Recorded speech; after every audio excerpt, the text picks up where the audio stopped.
Well, hello everybody. Here we Hello. are. This At last. week again. Oh no, it's been a Yes, couple of days. yes, yes. A couple of days. Yeah. Uh, oh, yes, Monday. Completely forgot. I don't know if everybody Blondes. watched, but Monday, yeah, Blondes. Yeah, almost a that's week. me. For me, it's a week. Yeah, it feels like a week. Yeah, it does. Because we are so busy. Yes. That's why. Yeah. Yeah, definitely. Tomorrow's the big Uh, event. Tomorrow. uh-huh. And I be So, keeping pushing work towards you. I feel a yep. bit guilty. I feel a bit guilty. Maybe Nah, not. you don't have to be. You don't have to be. Even if you were, you don't have to be. You'll be fine. No. Let's go to our guests. We have Exactly. quite an interesting guest. Psychic Yeah. medium, Yep. columnist, Yep. paranormal investigator. Yep. He's giving lectures, um, does events, and I think you know his name. I think I know his name. Barry John. Welcome. Good evening. Thank you very much. What a wonderful, wonderful introduction. Thank you, Mary, and Yeah, it thank is. you, Shane, both of you, for inviting me along. I don't know what we're going to talk about. Be ready. Well, we have All lots to kind talk of about. stuff. Good. Yeah. It's just great. Make It's sure it doesn't great to be work. able to come and talk to you. I know we've been planning this for a while, Mary, and it's Yeah. nice in a way, and I get quite excited because I think, oh, what are they going to ask me? What sort of things do people want to know? And I'm one of these, I always pull something out of the hat and always tell you a few stories, something that's happened to me over the years. Oh, I love it. We had Simon Entwistle, and we Yeah. ended up hearing all about his ghost tours and Yeah. his ghost stories. And we were so flabbergasted by the way he's telling his stories. We Yeah. completely forgot what we were supposed to ask him. I know, So, and that's the problem, I mean, Simon is a wonderful fella. He's got some fantastic stories, and I look back at my time, and I mean, I've been in this industry now for what? Well, I lose track. Over 35 years now, nearly 40 years, and I forget that because it seems like yesterday. And when people invite me along to do talks, I very often think, what am I going to talk about? And I forget the background that I've had, and the things that I've done over the time as well, which is phenomenal. It really is. And one of the questions a lot of new people always ask is, how do we get a name out there? How do we get noticed? And I think they look at people like me and think literally it happens overnight. It doesn't. It takes a long, long, long, long time of Yeah, it does. pushing and pushing and pushing, to get people to recognize you and understand who you are and what you do as well. absolutely. Yeah. Yeah, we know the drill. Yeah, yeah. We It's do. not an easy road, and No. as we all know, you get into lots of battles, lots of, I don't like using the word fights with people, but you know what I mean by that. There's always somebody who is ready to either put you down or pull you down or thinks that they're better in a way, and I suppose it's one of the things I've always stood my ground on. At the end of the day, I'm who I am. I'm no better than anybody else. And here's Jackie. Um, I'm no better than anybody else. And even with all my students, one of the things I always say to them, I want you to be better than me. That's the thing. Yeah, Yeah. Yeah, but it people is. It is. nowadays don't they don't want anybody else to have the success they want. I think I think you're absolutely right, Shane. And I think one of the problems is nowadays you can go online, and you can do a course. You can be a medium overnight. You can be a paranormal investigator overnight. And Yep. to me, it's a little bit like people with degrees. It's not just having it; it's knowing what to do with it, and how to understand it. And this is the thing where I get very frustrated with people because especially during the bad period that we all had of COVID, where we were all closed down and we couldn't leave the home. And people were doing online readings, they were attending online courses. And suddenly, overnight, we ended up, you went on Facebook and everybody was suddenly a medium giving card readings and giving, psychic mediumship readings. And I found that quite sad in a way, because there was a lot of people going through sort of mental health situations during that time that were turning to these people for an element of guidance or support. And I don't think they were getting the best value, if you know what I mean. They weren't getting the credit what they deserved. That's the thing. No. And we still see that to this day. Yeah. Pops something in my head. Sometimes also on TikTok, on YouTube, you see those psychic mediums giving readings. They stir up the pot, and those people get in distress. Yeah. And then they're not at home, because then you have to go to someone else. And I believe if you are doing this kind of stuff, that you have to give them some guidance afterwards and know a bit of mental health issues. Do you know, you're absolutely right. And I mean, I could look at that on a couple of avenues. Number one, when I give a reading to somebody, I take that as number one as a big respect thing for the person. Somebody's really trusting me to give them that element of guidance to help them through a situation. And what I always say is, people come to me for two reasons, really. They either come because they've lost somebody and they're grieving, or they want to know about the future. Okay. And you find the different characters there. But I think you've got to be able to leave somebody at the end of a reading feeling on a high, not on a low. And I wouldn't want anybody to go away from me thinking, well, that's really upset me. That's really, really depressed me in a way. I want to leave them on that high. And we find this exactly the same with sort of paranormal investigations, where groups go into people's homes. They don't ask the specific questions. Mary, you've just mentioned about mental health situations with people. And that's, people always look at that and think, well, why are you asking me about my mental health? Well, actually, it plays a part in terms of paranormal activity, because, I don't know the person whose house I'm going to. I have no idea what they're going through in their life. Are they going through a divorce? Are they grieving? Have they just lost a partner? Have they lost a child? All these sort of things play a huge part.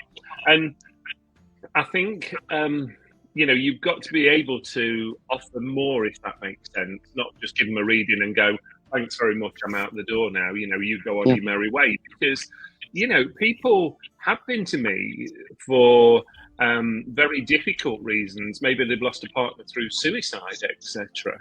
And that person isn't just going through a grieving process. What they're going to go through is a counselling process as well. And I have to be able, as a medium, to go, wait a minute, I'm moving out of mediumship here into a counselling mode. That means I've got to change direction. I can't give a message from a loved one when somebody needs an element of counselling, because it's totally different. And I think the responsibility that is put on people like all of us is just catastrophic. It really is, because certain medications we know affect people, certain things make it difficult for people through their lives, situations, for instance. And it's knowing when to say, actually, either I can help you or I can't help you. And if I can't help somebody, then I want to be able to, I would call it signpost them to a service that can help them somewhere down the line. Yeah. That's the best way to handle it. Yeah. Totally. Yeah, totally. Yeah. And, I get quite upset when people contact me and they say, oh, I've had a paranormal group in the house. And I go, okay, well, what's been the problem? And they'll tell me the story that they think something's there, they think the house is haunted, basically. And I'll say, well, what did the group do? What did the group do? And they'll say, oh, well, yeah, they told us it was haunted, and then they left. Oh, and I okay. think, you've probably got children in that house, with you. Yeah. If that was me and somebody had come in my home and said, oh, yeah, actually, your house is haunted and I've got children in there as well, I'd be thinking, well, what do I do now? I can't live here anymore. I need to move. And this is where people fail to complete the process, is what I'll word it as. Yeah. And that It's happens hard. way too many times. It does. Yeah, it does. It does, Shane. And I think we see this evolving so much over time, especially with TV shows and television shows, and pardon our word, this American shows as well, where they look at things very different to how we do here in the UK. You know, I'm very much whatever you wish to call me, whether you call me a love and light medium, whether you call me a good news medium, you know, I have no problem. But, you know, I don't go into buildings suddenly summoning up things or looking on the dark side of things. You know, I try and look at it very positively. And I think that's the way that you want people to react, in a strange way. Yeah. Definitely. I'm seeing a lot of names here that I recognise. I'm just going to pop up all the names and the comments.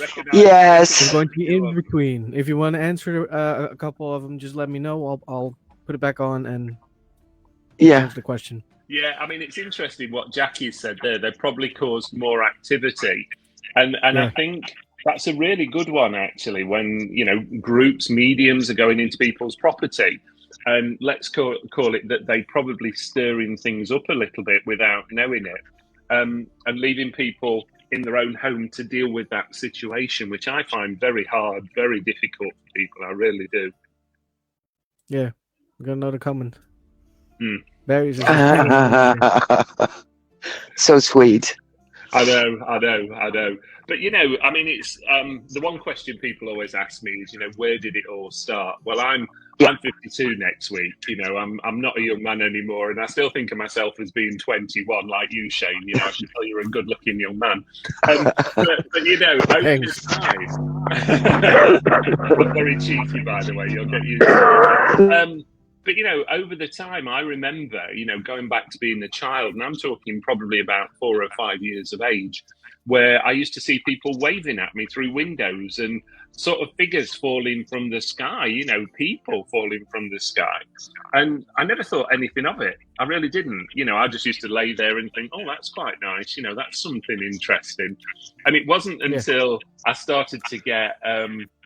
how would I say this? My own sort of feelings, you know, things happening, and especially when people started touching me and putting hands on my shoulders, you know, and I used to feel that a lot, where spirit would come up behind me and just put the hand over my shoulder, you know. And I mean, I'll let you know a secret now. You know, I'm scared of the dark, and I'm a paranormal investigator. It doesn't work well, does it? It really doesn't. No, it does not. But, you know, it does not work. No, it doesn't. It doesn't. You know, and I mean, people that know me, and everybody will laugh at this, I always say I have 2 rules in ghost hunting. One is, if a door's closed, it's closed for a reason. And if it is closed, I normally push another member of public through before me.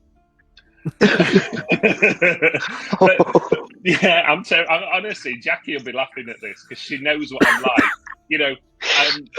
But you know, that the thing is, for me, growing up, I was never told I couldn't believe it, if that makes sense. I was always sort of encouraged with it, because it came through like our family line, where my mum's side used to practice physical mediumship. You know, they used to do things like table levitation, for instance, all these wonderful stories during the wartime, especially the Second World War. And really, it fascinated me, you know, because I used to think, well, there's obviously something more to life than death. You know, there's more here. And I think it probably, as a child, made me very inquisitive about things as well. And I used to read some very sort of spiritual books, even as a young child. And I remember, you know, having sort of like my first set of tarot cards when I was probably about 10 years of age, and just playing around with them, you know, and it became... I'll call it became a little bit of a family party trick, you know, where my mum would say, oh, do your auntie a reading, do so-and-so a reading. And I never thought anything of it. And then they used to go, how do you know that? And I used to go, no idea, I don't know. And it really used to intrigue me. You know, I used to think, well, where's this coming from? You know, where's this information coming from? And it's just... I just find it phenomenal, even to this day. You know, when I do a show for people, if I do a demonstration or a public event, people always ask me, and I go, I don't know how it works. And I still don't know how it works in a strange way, because all I know is that I can stand in front of an audience or a group of people, and lo and behold, something comes through. You know, there's a connection there with the above, whatever you wish to call that, spirit world for me. And suddenly I start getting all these feelings, these names, these visions, bizarrely, very bizarrely.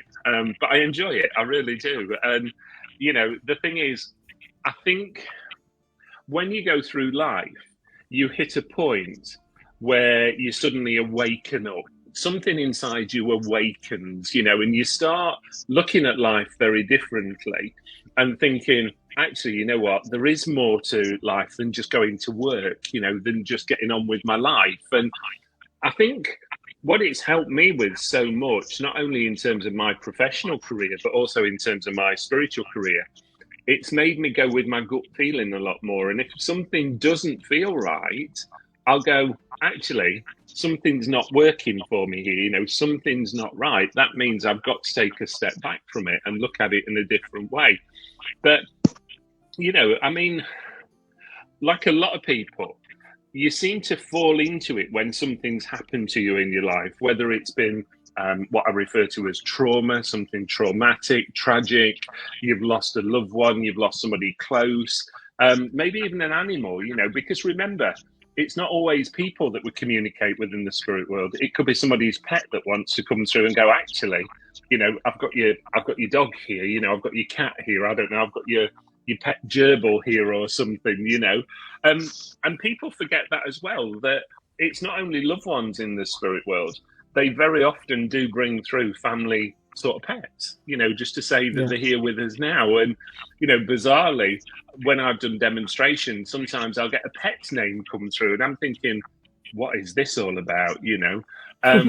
But that's how it works, isn't it? You know, it's that unknown factor, you know, and let's be honest, everybody's scared of the unknown at times, you know. Yes. Yeah, sometimes, yeah. Yeah, absolutely. Now, Tracy's a very good friend of mine. In fact, you need to get Tracy on your show as well, because she'd be a wonderful medium psychic for you to have on the show. So we've done a lot of tracing back family history, especially on my mum's side of the family. And we can get back to James IV of Scotland on my mum's side. So quite interestingly enough, a king of Scotland there, a long way back. Yeah, I mean, it would have basically been something like my 14 times great grandfather, which is a long way back. but that is a cool discovery. Yeah, do you know what? I'll be very honest. When I was at school, history never interested me at all. I had no time for it. I was very arty, very creative. I used to go down very much sort of like art, drawing, technical graphics, as it was called then. And I enjoyed it so much. But it wasn't until I started to get heavily into the paranormal and I started wanting to go into buildings and get provable information. You know, I always used to get people to write things down and go, right, what we're getting this name, we're getting this date, we're getting this circumstance. And it wasn't until then that I started to get a little bit of a hunger for history. And I think what was so nice was then I started looking into history in more detail, not necessarily of buildings, but certainly going back to what, you know, like the Tudor times in England as well, and following things through. And the funny thing was, I semi-retired from my own company in 2018. I still kept all the spiritual work going. But then I ended up being a historical tour guide. And I'm thinking, I never liked history. Why am I doing this job? This isn't me. But it does not add up. Oh, honestly, do you know, I have such a passion for history now. You know, I love it. I love looking back, and it's not only the history itself. It's sort of like all the complexity of it as well that comes in. You know, and I love things like I went to Hampton Court Palace once. A couple of years ago with my partner, and And I remember going down that screaming corridor where Catherine Howard was meant to have run, and chasing Henry into the chapel. And I think, gosh, I'd love to hear that. I'd love to be there at night and hear a name called out or something. But over the years, I work at a couple of historical buildings now locally. One of them being Newstead Abbey, which is the home of Lord Byron, the very famous poet. And also another one not far away. It's a private family home, but that's Welbeck Abbey. And the things that I've had happen to me when I've been unlocking buildings and locking them up at the end of the day, I've been locked in rooms. I've had my name called down corridors. I've locked doors, and I know that somebody was trying to open that door from the opposite side because you can hear the handle going, and you're thinking, there's something very strange here. This is very bizarre, even though I believe in it. And again, you're going to laugh at this. I'm a proper sort of scaredy cat in a way, because I'm almost going, if you're there, yeah, that's all right. If you're there, just leave me alone. Let me do my job. Let me just get out of the building.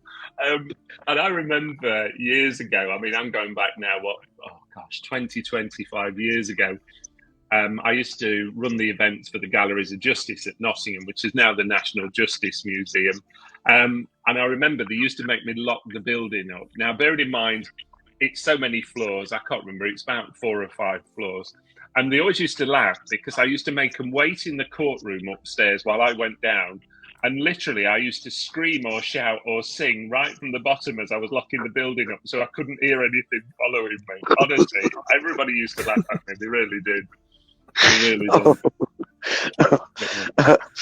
Oh, I'm glad I'm not the only lunatic. honestly, do you know? There must be so many stories. What I could, they suddenly just ping into my head, and I think, why did I do that? Why did I do that? I remember many years ago, Richard Felix, who you probably know, me and Richard Felix did a charity ghost hunt. And there was me and Richard Felix locked in a condemned cell in the Galleries of Justice in quite late on in the night. And this is when Richard decided to tell me that he was so afraid he just wanted to get out. And I'm thinking, oh no, now that's going to set me off now because he's scared. Now I'm going to be scared. And it just makes me laugh so much. It really does. And some of the things over the years, I remember doing a ghost hunt at Tutbury Castle once with Leslie Smith. And me and Leslie were working together, and I remember we were in, I think it was the King's bedroom, if I remember, at Tutbury. And Leslie kept saying, there's something there, And so I said, well, go to it, And she was walking over, and pardon how I say this lady had got a luminous top on with luminous writing, and basically Leslie just grabbed her. And it was just, honestly, it was silly things like that. And you think, oh no, what are we doing here? But stories for me make the paranormal come alive. They really do. They make it phenomenal. And I think everybody has a story to tell of a ghost hunt somewhere where we've done something. I've done it where I fell over. I've done it where I fell through doorways. I've done it where I've leaned on a door and suddenly it's not been locked and I fell through it.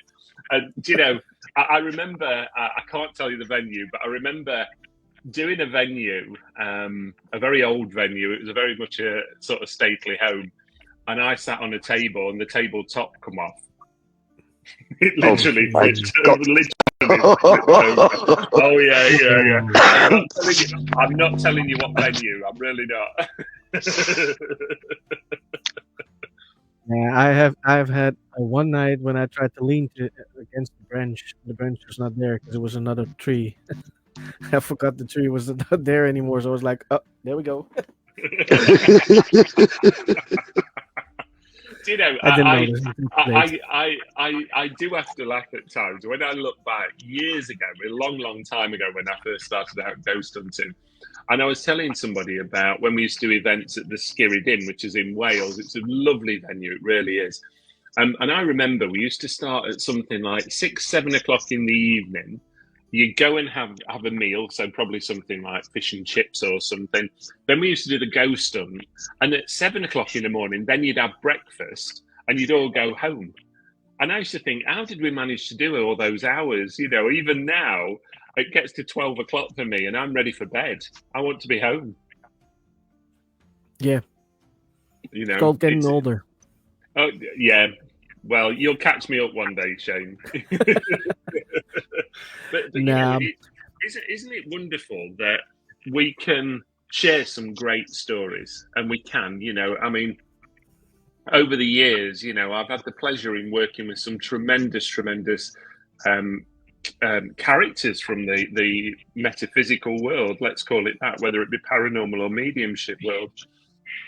And I take real pride and privilege in being invited to work with people like that, and I've never, ever, I don't want to call myself valued. I've never valued myself on that same level, and I've always just gone out there and done what I've done because I enjoy it, but I want people to enjoy it. I want people to have an experience with me and to be able to go away and think, actually, you know what, I want to do that again. I want to do another ghost event because there's something there, whatever that is. And I think at times this is where we get very lost with the paranormal, because I remember when I first started out a long time ago, almost 30 odd years ago, where we didn't have any tools, we didn't have any of the technology what people have got nowadays. And a lot of the time, the basic things we had was coins, like money, or we'd have marbles. That was it, or a cuddly toy. That was basically it. We'd have an old sort of tape recorder. You can imagine the really old-fashioned tape recorders that we might set up and record. But we never had things like EMF meters, K2 REM pods. It just didn't exist. And I do at times look back to the good old days, because people forget, when we used to sit in buildings or rooms, we just sat there, and we would sit there for 2 hours, 3 hours at a time, and you wouldn't necessarily be calling out. You'd just be sat there. You might talk to the person next to you for a couple of minutes, then you go, right, let's just listen now. Let's just see what's there. And I think over the years, we seem to have got so enveloped in equipment. It's all about the equipment nowadays. It's about getting the lights to go off, getting recordings and all that. And I think at times we forget the basics of why we started out. It was about proving something, whatever that was. If I look back 30 years ago, if we'd have got a knock on the door, we'd have been over the moon. We'd have been absolutely delighted. Whereas now, when you go to a paranormal investigation, you find that if a K2 meter goes off, or an EMF meter or a REM pod, people very often just go, oh, we've seen that before. And it seems to lose that quality for me. That was things that if we got that 20, 30 years ago, we'd be over the moon. We'd be going, we've had a brilliant night, we've had proof, we've had something. But now it's bizarre. I mean, I did an event, I can't remember what it was, a few weeks ago. I'm trying to think where it was, probably Newstead. And we were in a room with a group. And basically, I just said to them, what would it take you to believe? Oh, well, we want to see a full apparition in front of us. And I'm thinking, I've done this for so long. I'm still waiting for that myself. Never mind you guys, okay? And I think people forget that when we're doing investigations, it's not going into a room and suddenly everything happens. It doesn't happen in 5-10 minutes. There might be nothing happened for an hour, and then suddenly you might just get a few knocks or taps. But, that's what paranormal is to me. It's not an on-demand thing. It's a thing that you've got to almost let it build up, let it happen. When it happens, then I want it to be repetitive, or I want to get a consistency to it. So it's a little bit like photos. I always say to people, don't just take one photo, take 5 or 6 in a row, because you might not get something on the first 2, but the 3rd and 4th and 5th and 6th, you might get something on them, but something that you'd have probably missed. And I suppose what I'm going to refer to it as is commitment with people. People aren't committed to like what we were years ago. It's they see a TV show and go, oh gosh, in 45 minutes, look at everything that happened. Well, yeah, but that isn't in 45 minutes. That was probably filmed over 2 to 3 days. to get 45 minutes worth of average sort of quality, if that makes sense. Yeah. And I think I would love us to go back to the good old ghost hunting days, and that's what I'm going to refer to it as. Everybody tells me off for calling it ghost hunting, but I would love to go back to the good old days and go back to what we used to do, just sitting in a room and just going, right, let's just see what happens. Yeah, because Jenny asked if you think that the equipment nowadays would hinder our ways of investigation. I could also almost say yes.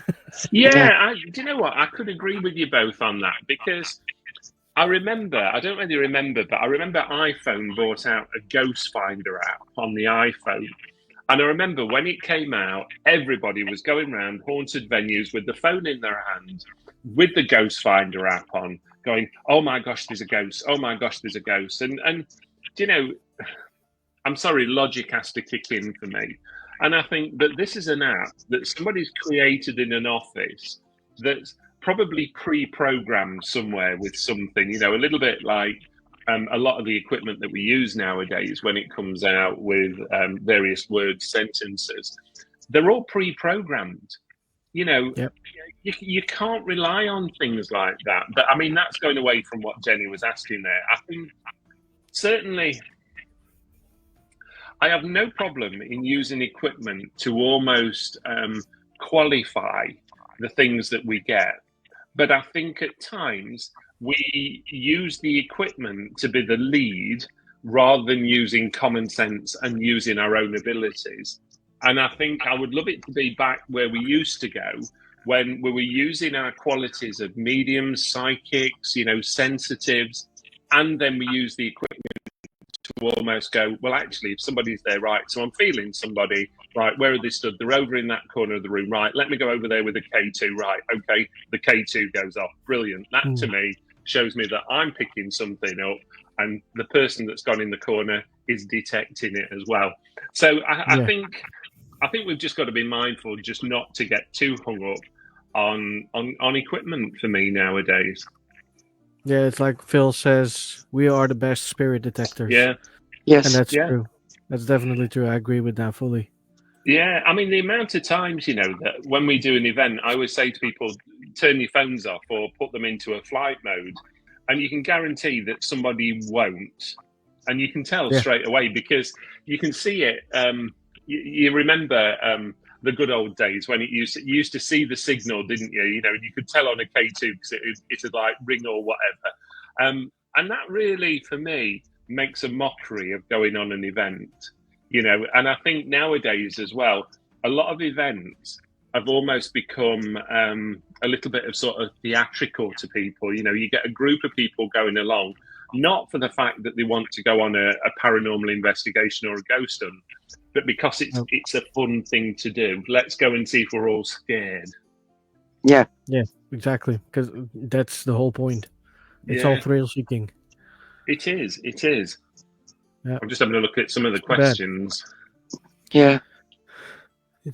We have Tracy. If our rampart blinks, it's like we've scored a penalty shootout in the World Cup. Yeah. We are the same. I love that you said that. And don't get me wrong. I mean, I think equipment nowadays is phenomenal. I really do. And I remember using a REM pod. We did a private event at a friend's house. And my friend collected lots of war memorabilia, First World War, Second World War. And I remember we put the REM pod in their attic room. It was a weird room. It was like an attic bedroom, but then there was like a big sort of walk-in wardrobe. And we put the REM pod in there. And I remember we were all sat there, no equipment, we've got no phones or anything. And we could hear the REM pod almost doing Morse code. And it was bizarre, I've never known it do that, and it was, you could literally hear it going, dit. And I'm thinking, this is bizarre. This really is bizarre. But that to me shows me something's there, because that isn't how a REM pod would work for me, or should work for me, if that makes sense. And we forget this. We really do forget it. We do. We have Karen. I have lost interest in some of these ghost hunting Mm, companies because they all use so much equipment. Agreed, definitely. yeah, Noreen says if equipment is relied on too much, it takes attention away from what is occurring at times and things yeah, get missed. Agreed as well. Jenny, back to basic is best. I think the Yep. yeah. point we get tired of equipment, put them away. I will use recorders and cameras. Yes, exactly, Jenny. Fabulous. Yeah, Um, I yeah. do like to sit and call out and listen. Yeah, just use your ears. Do you know, isn't it interesting that all the comments we're getting are about going back to basics, going back to Yep, when we just used to sit there and just go, if anything's there, what's going to happen? Let us know. exactly. You know, and I think and I see this a lot with mediums as well. You know, I see this a lot over the years. You know, when you look at physical mediumship, for instance, you know, people like Helen Duncan, you know, a tremendous physical mediumship there. You've got people like Colin Fry, who was a good friend of mine, you know, and these are the people to me that had a real quality. People like Doris Stokes, you know, and Doris Stokes was tried and tried and tried and tested so many times that it was almost at the point of people making it disbelieved, if that makes sense. And I find that very sad, because when I look back and think of some of the things that they used to do, you know, in terms of especially physical. Now, physical mediumship really is quite close to my heart, because I've had some tremendous things through physical mediumship. You know, we've sat for physical for quite a few years. And we've had hands form in the middle of our circle. We've had faces coming out the wall at the back of the room. We've had babies crying in the room, and none of us have got babies. Okay. And Wow. they're the things for me that really move you onto another level. You know, they really move mediumship and the metaphysical into a totally another world. And we forget about all that, you know, and again, I've run groups, sort of like training groups for people for many years.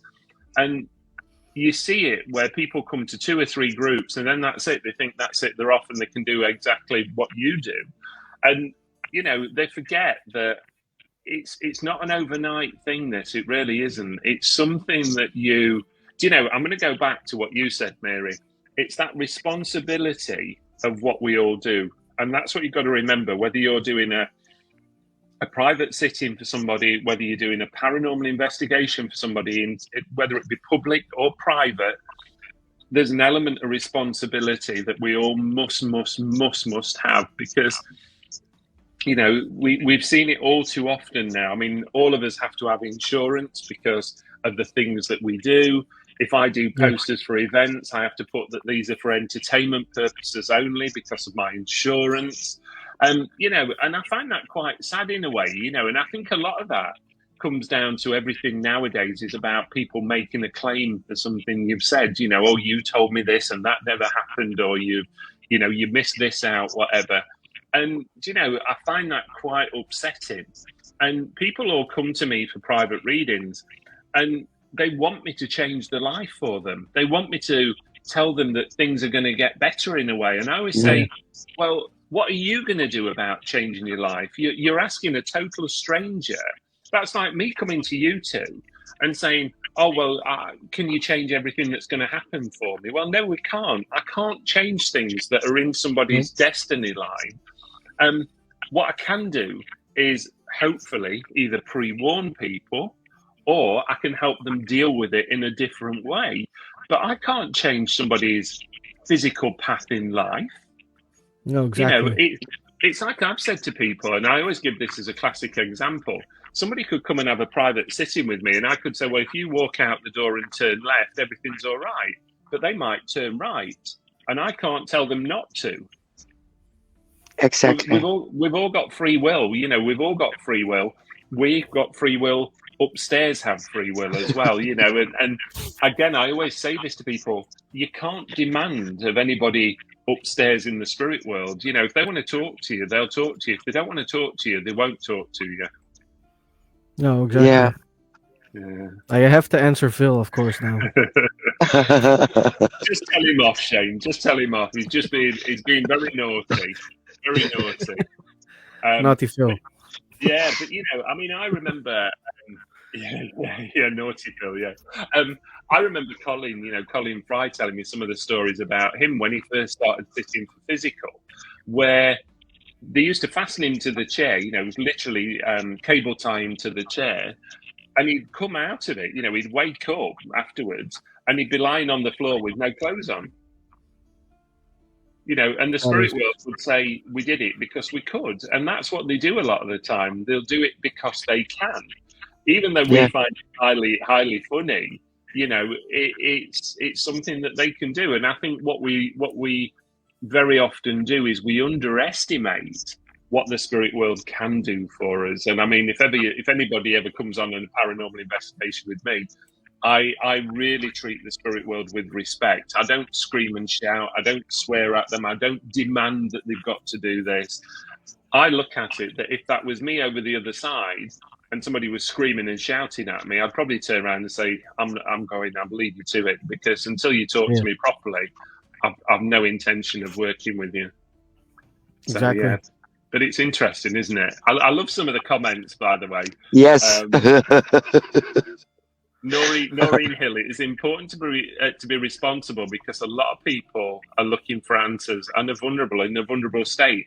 And we said this earlier, didn't we? We've said this, that, as a medium, as a psychic medium, I don't know anybody's state of mind when they start having a reading with me. I don't know what it really frustrates me in a way, because when we book people in, all we ever take is a first name and a phone number.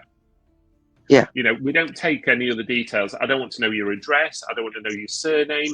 I don't know who you want to contact in the spirit world, because I've always said this to people. The problem is you start doing that and suddenly my imagination comes in, not my spiritual side. My imagination comes in, and, you might want to talk to Bill in the spirit world. Well, suddenly my mind's going, you've got to find Bill. Bill's got to be there somewhere.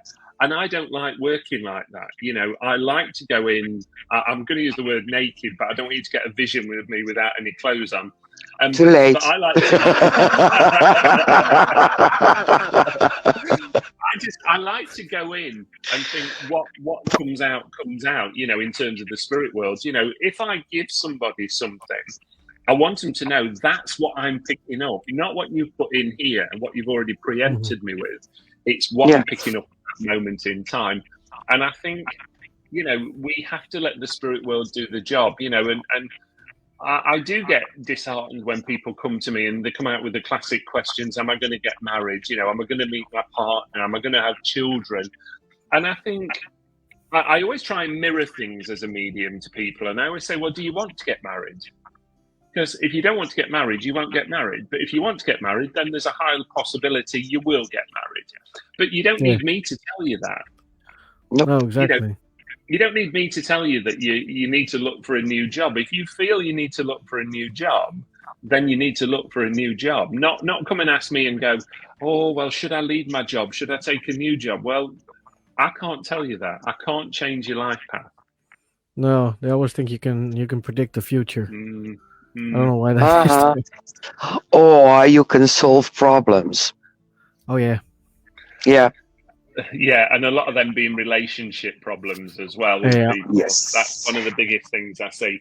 Do you know, I one of the things that really touches me is when people come to see me and they'll say, afterwards, they'll say, you know what, I never said goodbye to my mum, or I never said goodbye to my dad or my partner. And, that really cuts me quite deep for people, because there are so many people that maybe have fallen out with loved ones in a strange way. And I think, isn't it a shame that you couldn't just put that to one side and you couldn't just say, do you know what? Yeah, okay. I was wrong. You were right. You were wrong. I was right. Whatever. And you just draw a line and you go, let's just move on from it. Because people miss out so much in others' lives, I want to say, and I think that's quite sad in a way. I really do. Yeah, it is. Definitely. So, yeah. You're reading this one, are you? I'm laughing at what Phil's just put there. Sorry. Yes. It wasn't me laughing and being naughty. Yeah, it's no, Phil. We're not doing that. We're not doing that. No. It's probably illegal. I Probably. always laugh. I always laugh. When I do a public demonstration for people, and one of the questions I always ask is, "Who's seen me before?" And then I'll say, "Who's new? Who's never seen me before?" And somebody will put their hand up, and I go, "That's fine." Well, in a minute, what happens is we turn the lights out, we all get undressed, and then we try and find somebody in the dark. And honestly, the amount of people who look at me and think that I'm being serious, they really do think I'm being serious. And I go, no, we're not doing that. We're not doing that, And I think, I don't know what people expect when they come to a mediumship demonstration, first of all. Yeah. It's a little bit like people expect the impossible, some people do. And unless you give them, I'll make this up, unless you give them their father's full name, his date of birth, how tall he was, what colour socks he used to wear, what his address was, and I always say to people, you can't go in like that. It doesn't work like that. The spirit world, it's material things. They're not interested in material things. What they're interested in is giving you a message. And whether that message says move on with your life, or whether it says actually I never liked the partner that you was with anyway. One of the biggest things what they tend to do with me, and I really tell the spirit world off for it. Normally they'll pick on the person that's having an affair, and probably with somebody very close to them as well. And I have to think, please don't show me that. Okay,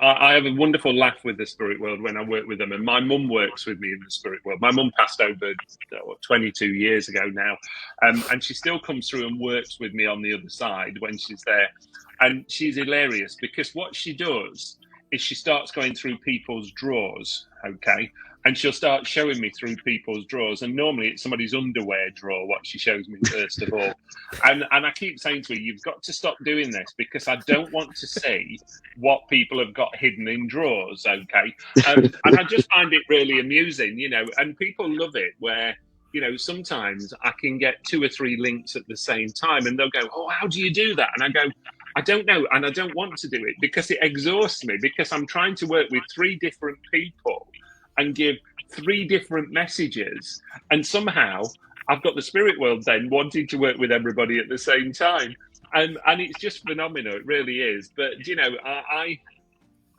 take great, I'm going to call it pride in being able to help people, and I think that's the nice thing. I think when you can put your hand up and go, actually, I think I've done what I can do now for you, that's what means a lot to me. And as I say, I love the fact, somebody asked me the other day, they said, do you advertise? I said, no, I don't advertise, because a lot of my clients are all word of mouth nowadays. And it'll be somebody's had a reading with me, they'll recommend me, and then they'll recommend me to somebody else. And I think for me, that means a lot to me. I have a lot of clients that have been to me for years. Some have been to me for 15 years. And I don't mean that they come back every week. If somebody was going to do that to me, I'd stop them straight away. But I've got people who maybe come back to me 2 years, 3 years time. And I always remember one girl a few weeks ago, actually, she had a phone reading with me. And she said, I met you. Now, I can't remember when it was, something like 20 years ago. And I said, what, really? And she says, oh, yeah. She says, you walked in the room. We was having a group party booking. You walked in the room. She says, you come over to me. You looked straight at me. And you said, she's coming in 4 weeks, And she said, I had no idea what you was on about. And then afterwards, when I read her recently, she told me this story. And I said, I don't remember that. And she said, you won't. But I said, she says, I'll tell you what it was. And she says, what? She says she was having IVF treatment. And the period that I'd given her was when she got pregnant with a daughter. And she says, you would have never known that. You would have never known that. And she says, I still tell people to this day. And I remember another lady whose son has become a good friend now, came to see me again, a long time ago. And I said to her, I says, you will be pregnant. And she says, I won't. She says, I don't want children. And I says, you will.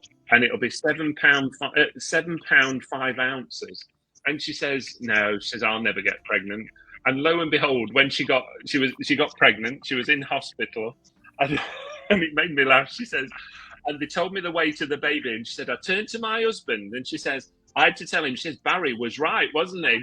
And no, I don't know anything about it. I don't know how it works. But yeah, but it's it's stories like that that really cheer me up and make me Yeah. smile, because I think somebody upstairs must have been having a good laugh with me when they gave me that message to pass on to somebody and say, your baby's going to be £7 5 ounces. And I think, how would I know that? I'd have no idea at No. all. We've got Phil. My wife is just praying on her John Michael as we speak. Problem is, Shane, he's still on naked ghost hunts. I'll tell you now.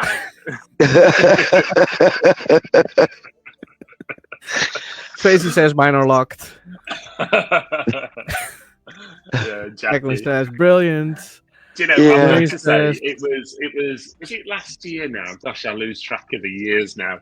We did a Parameet event with Jackie. Jackie was there, and I had the pleasure of actually presenting Jackie with her paranormal award for a paranormal piece, and it was a huge pleasure for me. It was one of them that really choked me up, because I think everybody that's in the field deserves to be recognized for what they do nowadays, And the problem is, there are so many groups out there, paranormal groups, and everybody wants to be the best. Everybody wants to be the top of the ladder. And it's irrelevant. None of us are good. We're only as good as the people that we work with upstairs. And same with me. I have nights when I do an evening demonstration.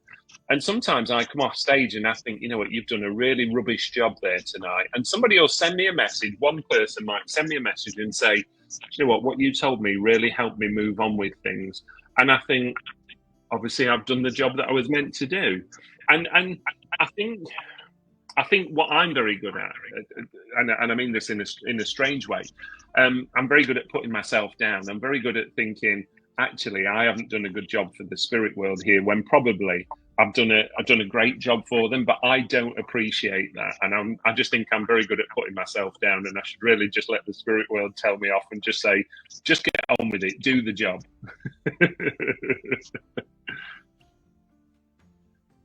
I'm just Jenny Sullivan is a lovely woman. I've just seen Jenny. Yes. Yeah, Jenny was there, and I remember it was the first time I met Jenny, and it's really weird because me and Jenny had exchanged a few messages online before we met at the Parameet, and I remember walking into the room, and Jenny looked at me, I looked at Jenny, and that was it. We both just had a good old laugh then, and it was like, oh my God, and it was just lovely. It was so nice. And one of the things I love about these paranormal meets is you meet some amazing people, people who we know the names, but we've probably not bumped into each other. And it's really difficult getting us all together, isn't it?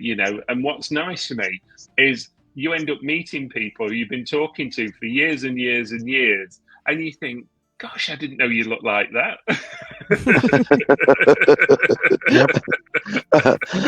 Yes, or I didn't think you were that short. Well, right. Do you know one of the things that people always say to me? You've got to remember, I'm 6'5", and people will always come into the room and they'll go, "Gosh, aren't you tall?" 6'5", you're a giant. I am. Yeah. Even for me. I am. Yeah, 6'5". Honestly, yeah. Oh my God. I know.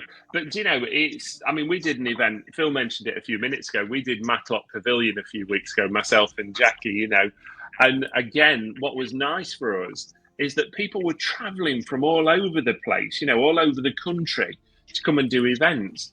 And you forget that people really do appreciate these events. They want something that's different. And I like to think, in a strange way, the events that we do, yes, they're public events, but these are people who are genuinely interested in the paranormal, genuinely want something to happen.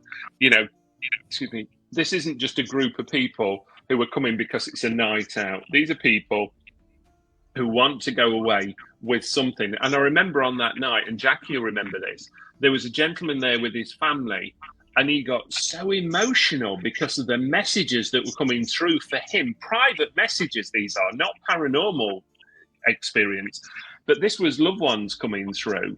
And one of the things I've always done on any sort of paranormal event is, if I think somebody's loved one's there, I'll tell them, okay? Because, as we start working, we draw energy through. It just happens. We can't dismiss who's going to communicate. And the way I like to think about it is that if you've got 30, 40 people in a room, suddenly this beacon of light that goes up going, oh, look at this, what are they doing? They're all ghost hunting. Well, let's go and have a look.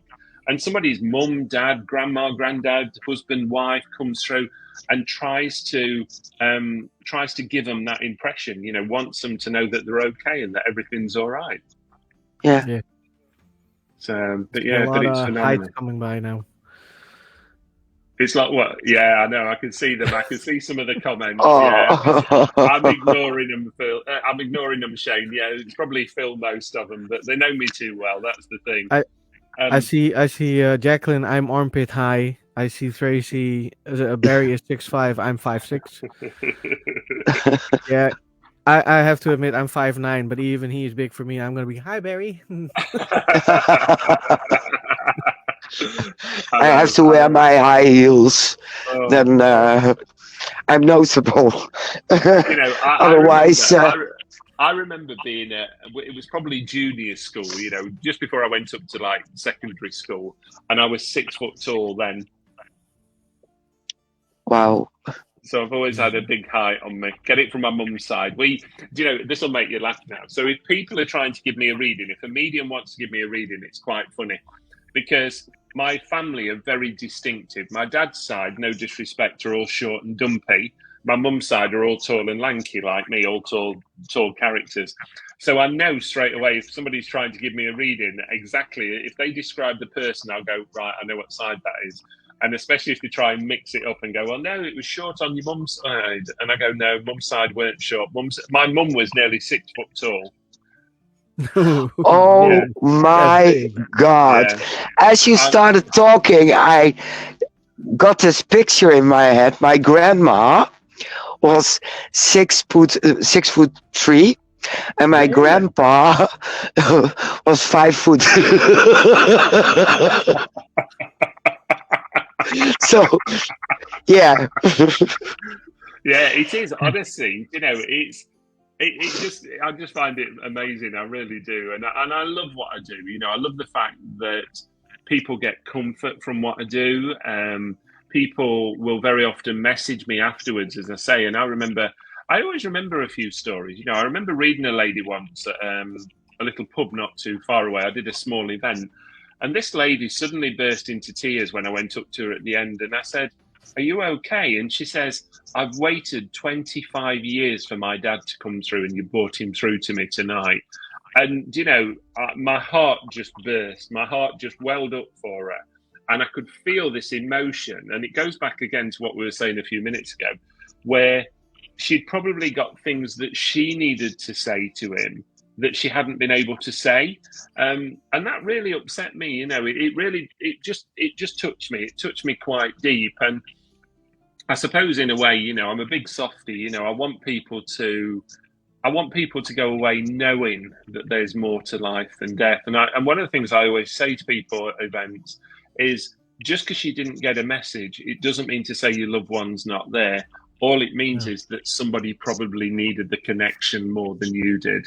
And I like people to think that, whatever message somebody's receiving, they can almost take a little bit of an understand why it's been given in a strange way.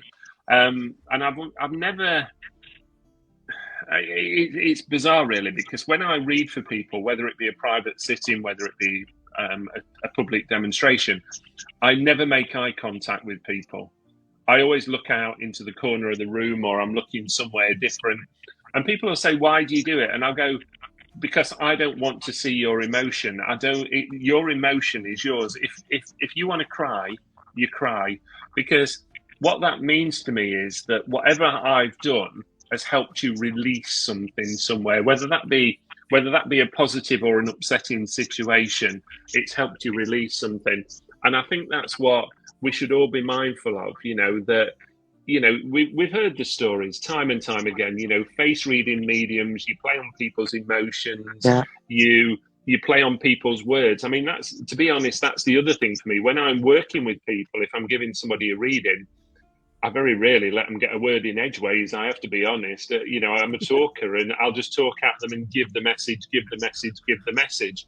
Yeah. And I don't want to feed off people's emotions. That's not what I do. What I want to do is let them get what they want from me. And again, I always say to people, if you've got any questions, you ask me while I'm working, just throw it in. Because if I've got somebody's dad and they're wanting to know, I don't know, what did he think of me or what did he think of my partner, then ask me, because I'll tell you, because I'm in the moment. I've got your dad with me and he'll talk back to me, and I think people forget at times that having a reading is a two-way thing. It's a two-way flow of information. Somewhere in between somebody's loved one and the person down here, I'm just a telephone receiver, and somebody somewhere needs to connect those two together, and that's what I do. But if that connection isn't followed, so if I'm giving a message to somebody and there's no sort of acknowledgement, upstairs they'll just pull back. They'll just pull away from me because they'll go, they're just not listening. And that's sad for me, because again, that goes back to the old days of mediumship where, if you're having a reading, don't tell them anything, don't talk to them, don't acknowledge them, don't nod your head, don't shake your head. And I always say, I'm not bothered at the end of the day. I will tell you exactly what I get. But, as I said a few seconds ago, I don't look at people when I'm reading because I don't want to. No. Exactly. Exactly. Do we have a few messages? We are about an hour now, and we promise to keep it in an hour. I need to have my dinner. Yeah, I think, has anybody got any questions they want to throw in? I'm just having a quick look. Well, every time I wanted to ask a question, you answered it before I could ask it, so. Yeah, you explained it in a way that makes sense. I'll take that as a telling off now. But I think for me, it's getting the word out to everybody that we're all here for the same purpose. Whether you be a paranormal investigator, a medium, a psychic, even skeptics. Let's be honest. People always laugh when I say this next bit. I always describe myself as a skeptical medium. That doesn't mean I don't believe. What that means is I do believe, but I want more evidence. I want more information. And that's what I want all the time, and that's what I want people to want as well. I want them to want more, whether that be, as I say, a paranormal event or a mediumship reading of some kind. But I think it's so important that remember, we're not here from an egotistical perspective. We're here because we're trying to prove something exists, whatever that is. Yeah, I have no problem. People believe in UFOs, aliens, extraterrestrial characters, spirit world, whatever. I have no problem. But, we're all here to try and prove that life exists somewhere. And, the one thing I always laugh about, I always say this to people, is God help you all when I'm over the other side, because I will come and sit on the end of everybody's bed and just sing away to you all night to keep you awake. Yeah. I always get that image. Sorry, I always get that image of if you've seen the film Ghost, where Patrick Swayze sits on the end of the bed singing Henry VIII I Am, and that's what I want to do. Anyway, oh, Jenny Sullivan, when are you coming to Ireland? Do you know what? I love Ireland. I really do. And one of the things I would love to do is do a tour of Ireland, because I love the quaintness of Ireland as well. But I know Jenny keeps asking us to go and do an event over there, and we must do some sort of paranormal events. But I have a bit of a confession now to say. I've got to say that in a few more years, I want to try and slow things down again for me, because it's always been a huge, huge passion, and it always will be a huge passion. I'll never ever walk away from my my spirituality, if I refer to it as that. But what I love is seeing people grow. I see people coming into the industry. I want people to grow. I want them to be better than me. That's the way that I'm going to refer to it. And if I can help somebody up that ladder, I will go out my way to make sure somebody gets to where they need to be, and we all forget that at times. We forget why we're here. We're here to help each other. Yeah, exactly. One last question, and then we're Yeah. gonna wrap it up. No, is it this one? No, it's this one. It was great listening to you. Thank you. Do you ever get frustrated when people cannot take their reading? Right, this is a lovely question, and thanks, Karen, for asking that. Right, that's a real interesting point, because I see this all too often with people, even when I've gone to mediumship shows. But I could guarantee I wouldn't get frustrated. If that was me, I wouldn't get frustrated, because I have done so many readings over my lifespan that I know, and again, take this as I mean it, I know that I'm right. And people will go away going, I don't understand a word of it. And they'll message us the next day. They'll speak to mum, dad, grandma, granddad, and they'll go, how did you know that? Okay. I'm going to tell you a very quick story now. There was a gentleman who'd come to me for a reading, and I always find gentlemen are the hardest people to read at times because they're so closed off. Okay. Ladies are easier because they're more open. Men are almost like, you've got to prove it to me. If you're not going to prove it, I'm not going to accept it. And I remember reading this gentleman, and I said to him, who's Stephen? I've got Stephen here, and he's talking to me about you. No, I don't know Stephen, at all. So we did the reading. Obviously, he left. 2 minutes later, he rang the doorbell. And I said, have you forgot something? Have you forgot your wallet? He said, Stephen's my granddad. And it was just like, when your mouth hits the floor. And I thought, okay, all right. And that to me, it's things like that. But as I say, sometimes when you have a reading, it might not make sense straight away until you spoke to somebody at home, until you spoke to the older generation somewhere, and suddenly they'll go, oh yeah, I understand that. Yeah, I know about that. It's bizarre. It really is bizarre. But no, I don't get frustrated. I just go with it. And I think the spirit world have never let me down. They've always been there. And I always say, you need to go and ask about this first of all. Yeah. I still have one more question, because Jenny has a very good one. One last question. Do you record your readings for people to take away with them? That's a really interesting question. Right. We used to record them. And then I got accused by a lady of keeping the recordings and using them afterwards. And my lawyer at the time said, right, that's it. You don't record them anymore. And we don't record anymore. If somebody wishes to record it, they can do it on their own device. But we stopped doing it for legal reasons, because somebody accused me once of basically keeping all the recordings, which would mean absolutely nothing to me whatsoever. And I'm not really interested in somebody's private reading afterwards, no disrespect. So no, we don't, but we allow people to record. So if somebody wanted to record on their computer or on their phone or whatever, don't have a problem with that at all. Oh, I hate people in that regard. Yeah. It's really tough at times, and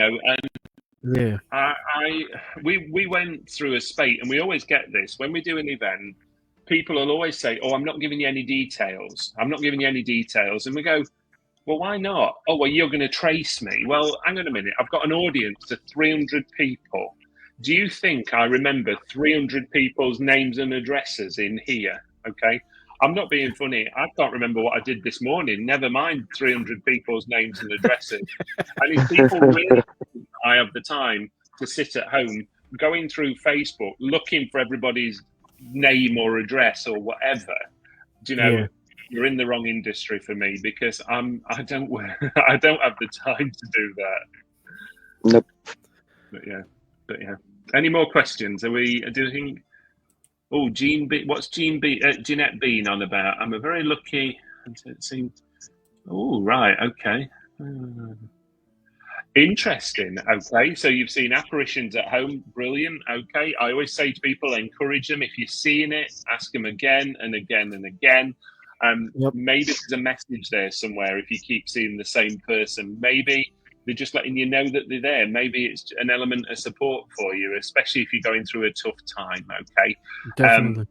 One of the things I always talk to people about is, when you're at your lowest point, whatever you want to call it, or you just want to talk to your loved ones, just sit and just call them in. Just say, right, if you're there, Mum, I need you at the moment. and let them come in. But when you get in that feeling, whatever you get, we'll all feel it in different ways. Some of us will sense it in here. Some of us will feel like pins and needles, coldness, hot, chills, whatever. You've got to trust it. You've got to go with it. Don't try and reason it, is the way that I'll say it. No, exactly. Jeanette says it's different people's.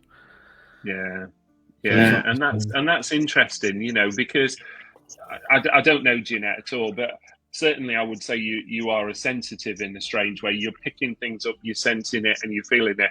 What I would encourage you to do, if you were talking to me about this, I'd encourage you to talk to them and go, right, who are you? What do you want? What are you here for? What's your name?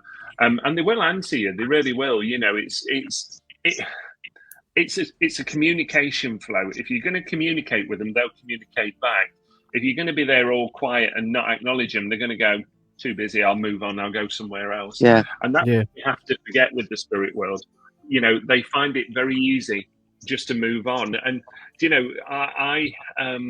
I was talking about this the other day. Somebody asked me a question. In fact, I think it was Scott, actually. I think Scott's online. And we were talking about time in the spirit world, and do they have a concept of time? Now, I don't think they do, because nothing's important in terms of time, and we see this time and time again when we work with them, where, maybe they'll give you an indication of something coming up. But I remember at times I've said to people, oh, yeah, they're telling me February, February, I don't know, February's like a house move. And they go, no.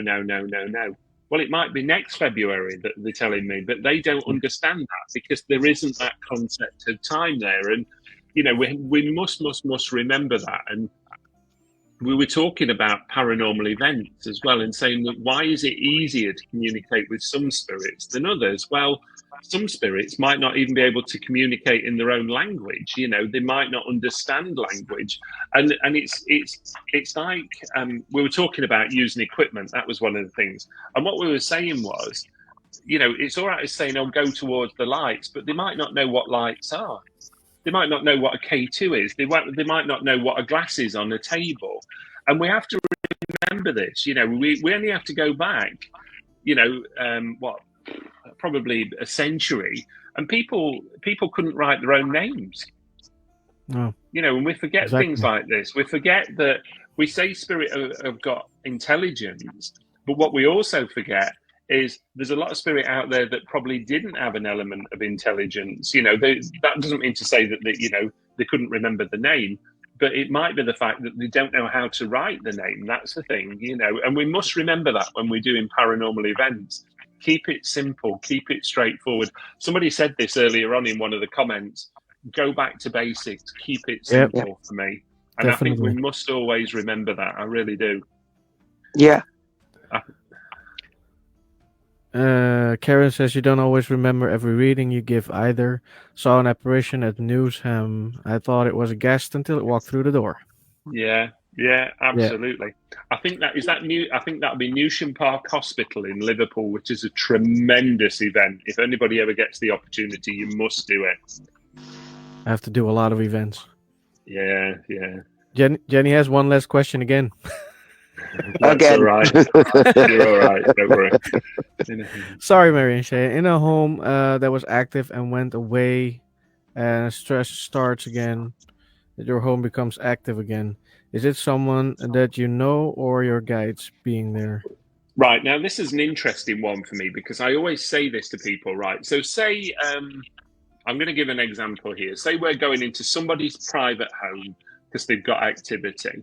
Well, as investigators, as psychics, as mediums, we can go, right, okay, you need to move on. They've recognized you here. They don't want you here. Move on. Now, the way that I always say this to people is, remember that as soon as we've left, if that person goes, oh, I quite liked having a mirror, I quite liked them being in my house, well, you put the intention out straight away and they'll come back. They'll come back and join you, whether that be somebody who you know or you don't know. So you've got to be mindful of the intention. If you want a spirit to leave, you don't acknowledge it anymore. You go, right, they've gone. Simple as, okay. But as soon as you put that thought pattern out and go, actually, I miss them, I want them back, they'll reappear. And this is what we see all too often in terms of sort of paranormal activity in people's private homes. It's the fact that maybe we've gone in and I don't like saying get rid of it because I believe spirit have free will, but we've told the spirit to move on. But then as soon as we've left, the individual's gone, actually, I feel quite lonely now. They've gone, I want them to come back and talk to me again. So just be mindful about that. It's no different to your own loved ones, seriously. No, it is. Definitely. Right. We are through with the questions now. So we're going to... Yes. Thank you very much for joining us. Yes.